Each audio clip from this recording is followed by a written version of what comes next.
Welcome back to another episode of TVGP's We Roguelike. It's a show we play every roguelike in history. I'm your host, Boston. Joining me as always is Moonpeer. Go away with that. Just stop saying that. And Because Monkey Senior. every week, six more come out, and then every week it's a problem.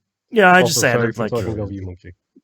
I just added like 3 more to the list where it's like, oh, we didn't have Roguelike Legacy on there. Oh, we didn't have Hades on there. Oh, we didn't have just like, yeah. We'll cut some at some point. No, Maybe. you won't. Maybe. No, I won't. We're here to talk about our third week of Dungeon of the Endless. I was hoping to play way more of this week, and then I started a drill run and realized I've probably played too much of this in the first 2 weeks, and my brain was just like, how about we not? It's like, Yeah, I mean, okay. I haven't even beat the first pod yet, so yeah, maybe you've played a lot. In my defense, that's also because I haven't had a lot of time to play recently. You were out of town for a while too. Like And then I life spent all of this week- happens. It's all good. Yeah, and I spent all of this week cleaning up the after effects from going out of town, so you know, Right. it's always fun. Yeah. But honestly, this game is not clicking with me. Like, it is Mm. not clicking with me at all. In that you're not enjoying it, or you just don't feel that drive to sit down and it's like, oh, now I have to go play more of this, Yeah, or both.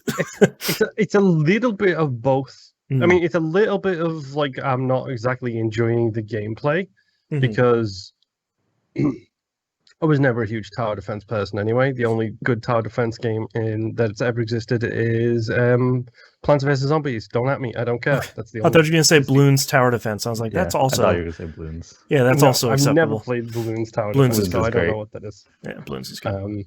That just makes me want a Steve Bloom tower defense game where he just does voice impressions with every different, type Remember of me from Tsunami? Yeah, exactly. Yeah. Like, what's wrong, brother? When you shoot down an airship or something, like it would be great. I don't even know if that's Steve Bloom. Like I I just don't know. I like it Um, though. But yes, I will. It's a mixture of that, and I don't have the pull. I Mhm. don't have that pull. It took almost a year for Isaac to stop having that pull. So when a game doesn't have that pull, it's kind of very like. For Neon Abyss, I had it like the first 2 runs. I was like, okay, I get this. Yep. It Liking this. gave me that pull immediately. Mm-hmm. For Everspace, I didn't even have to load the game up to know that was going to give me that pull. No pun intended. Black holes. Well, and I think to be fair, I feel like this is the criticism from everyone that ever experiences this game, and I will hammer it until the end of time. I think the tutorial is not great. I think overall it's fine to give you the literal bottom basement basics of this game. But if they had just said at the end of the tutorial, like, we've given you the basics to start discovering and start exploring this dungeon. Death is part of the experience. Go figure it out. Go find the secrets. Go start exploring. I think that would have gone a huge way. Because otherwise it was just like, tutorial's done. Now you know how to play. And it's like, no, I don't. Like, I know how to build stuff, but that's it. Yeah. So I wonder how much of that is coloring all 3 of our experiences. Where it's just sort of like, okay, I guess that's the tutorial. Great. Yeah, it's a little bit weird. Like the tutorial withstanding, there is sometimes visually when I'm struggling to figure out what's going on the screen. Like there's a wave coming in, but I don't know it because, let's say, for example, I don't have my headphones on high enough, and there is the visual alerts are very low. Well, and I don't know what the version difference is between the console versions and the PC version, but the PC one, there's that circle in the bottom right-hand corner where it says your floor and like whether it's paused or playing. On the PC version, just to the left of that, it gives you a running like log of what's going on in the game, where it's like, this person opened this door. You discovered 4 waves of enemies. And at that point, you know, okay, I definitely found enemies as opposed to just like waiting for the pause button to stop flashing red. So now I know I found a bunch of people. Let's get back to where my team is and let's start defending. I don't know why that isn't on the PC version or the console version. That Oh, well, it's not. that goes a huge way. Yeah, that's a little really bit does. Yeah. Monkey, how about you this week?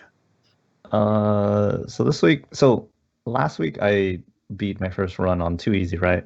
Mhm. So this week I just wanted to try easy on Right, like on the like first again, pod. yeah, on the first Yeah. pod, and Did you crush like it?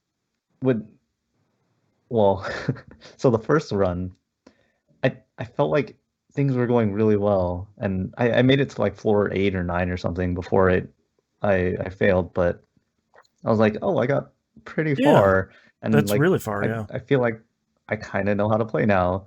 And then the next 4 or 5 runs died on the very first floor. Oh, It's just like, yeah. what happened?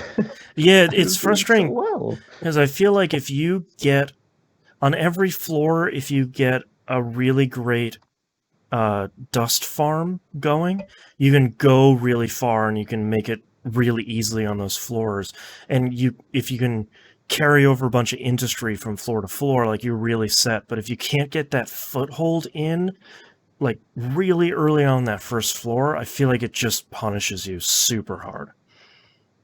Yeah, there was like so many times where I'd open a door, and like one of my people just dies, and then I'm like, okay, well, abandon run, Right? It's instantly, just like instant I abandon run. ran into 4 or 5 enemies and they just like explode, and it's like, great, that's okay, cool. Yeah. Yeah. By the way, we did manage to. I know this is not related to this game, but we did manage to find an Everspace convert. Just so you know. Oh, did we? I talked Rob, a friend of the show, Rob, to. He picked her up after hearing us talk about it. Yeah, Gunship is the bomb. that's right. The consensus stands. Yeah, Control Scheme Hell C, gunship. That's all you need to know. Yeah. But yeah, that was all that I did. Just bashing my head on easy again. Yeah. Like the first week. This Yeah. game is hard, man. Yeah, like I wonder if it would be easier with keyboard and mouse just because you have the fast movement. I do a lot of pausing where it's like, all right, I found enemies in a room. I'm gonna pause. I'm gonna send everyone to this room, and then kind of I always have my fastest person open doors. So as soon as we open a door and find enemies, it's just skittering back to the rest of the team. But it's hard, man. It's I really like it. Like it's a game that's really clicking with me, but I feel like when we're done with this game, it'll be a game I can recommend to virtually nobody because I don't think, not because it's bad, but because I don't know if it's going to click with anyone unless you get in this laundry list of asterisks where it's like, oh, well, go read this thing and this will be a tutorial. I haven't looked up a tutorial, but like, you got to stick with it. It's especially roguelike-y where it's going to kick your teeth in for a while, but it's hard. It's hard and it's not super friendly, so I don't know. Yeah, It's tough. It's tough. It's going to be a tough ranking, I think. Yeah. All right. But that's our third week here for Dungeon of the Endless. Thank you for listening, and we'll see you all next run. Bye. Bye.